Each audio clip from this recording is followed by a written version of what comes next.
কেমন আছেন সবাই? নমস্কার সবাইকে। আজকে একটি পটল চিংড়ি রেসিপি নিয়ে এসেছি আপনাদের সঙ্গে শেয়ার করব বলে। অনেক দিন ধরেই বাড়িতে পটল চিংড়ি বানানোর জন্য বলছিল।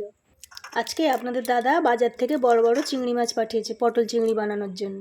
যে কোনো জিনিস খেতে কিন্তু খুব টেস্ট, কিন্তু তার পিছনে যে কতটা খাটনি থাকে সে আপনাদেরকে বলে বোঝাতে পারবো না। এই চিংড়ি মাছগুলো ছাড়াতে ছাড়াতে অনেকটা বেলা হয়ে গেল আমার। যাই হোক, চিংড়ি মাছগুলোকে ছাড়িয়ে নিয়েছি।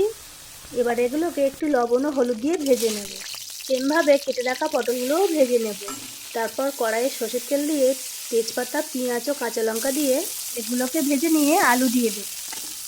তারপর আলুগুলোকে ভেজে পরিমাণ মতো লবণ ও হলুদ দেব, সাথে একটু গুঁড়ো লঙ্কা।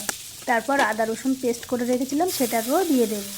এবার এগুলোকে ভালো করে কষাতে থাকবো।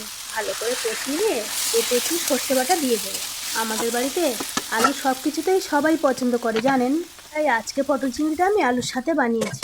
আপনাদের সঙ্গে কথা বলতে বলতে কষা হয়ে গেছে। এবার একটু পরিমাণ মতন গরম জল ঢেলে দেবো।